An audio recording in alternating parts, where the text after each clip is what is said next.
In Chapter 1, we're going to show you how to start a project in Photoshop and set up a document with the appropriate settings, whether you're making it for print, web, or video. While most of these settings can be changed later on, it's important to think about your end goal and its output from the start. Like, what is the appropriate image size and resolution? What color mode should this document be in? Are you going to be compositing multiple images together? We'll walk you through each setting in the new document window and discuss them in detail. So let's get started and open up Photoshop.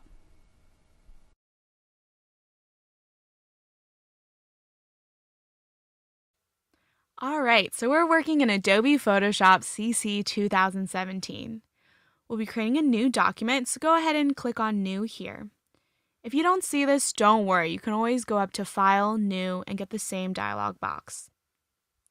This is your new document window. This is where you will select all the settings for your document before you start designing. Notice all the tabs at the top here. First, we've got Recent Document Settings that you've created. Next is Saved, which we'll cover at the end. After that, Photoshop provides categories for types of projects you might be working on, like photo, print, art and illustration, web, mobile, and film and video. Each category also has their own blank document presets. These are custom document settings that Photoshop includes here, basically for quick, easy document creation. For instance, many people create 8.5 by 11 flyers, so under print, they have letter size as a blank document preset. For our purposes, we'll be creating our own custom document preset since we have a unique sized project. For the annenbergdl.org website, we have to set featured images for all of our posts, and all of those images have to be 924 pixels by 623 pixels. So let's go ahead and create that document.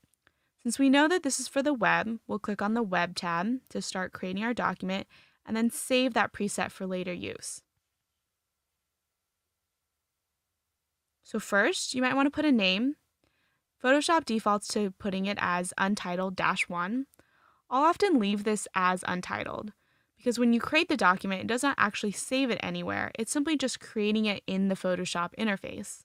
Leaving it untitled reminds me that I need to save it when I'm done later, but of course, you should always save it often as you work. However, if you've got good memory, feel free to name it right off the bat. You can also save it right after you create your document. Next, let's set the width and the height. Notice that it defaults to pixels. By clicking on the measurement, you can change the unit of measurement to whatever you'd like. We're going to go ahead and keep it in pixels. Let's go ahead and set the width to 924 pixels and the height to 623. Notice that you can also toggle the orientation here from portrait to landscape, which will switch the width and height dimensions. Let's go ahead and leave it as is. Next, there's a check mark for artboards. Don't worry about that right now. We'll cover it in a later module. Then we can set a resolution for the image. Revisit Module 1, Chapter 3 for a refresher on resolution and image size best practices. For this document, we'll leave it as the default of 72. Next, let's set color mode. Typically, for offset printing, you'll want to work in CMYK, and for web or inkjet printing, you'll want to use RGB. If you do work in RGB, you can always convert the image to CMYK later before sending it to the printer. We know that this is a web-intended project, so we'll leave it as RGB. Lastly, you've got background contents. This sets the background color that you'll start with for your document. White is the default, or you can select a custom background color by clicking on this box here and choosing whatever color you like. The last option is transparent, which makes the background transparent. In Photoshop, transparency appears as a gray checkerboard. This option is useful when you want to create an image to transfer onto another background. Don't worry if you're not sure yet, because the background can always be adjusted later. For this example, we'll go ahead and leave it as white. Before we click Create, let's save this document preset for future use. You'll click on this icon here, and then give the preset a name. We'll call it Website Featured Image, and then click Save Preset. Now, under the Save tab, you'll be able to click on this and quickly create a document for a new website featured image project.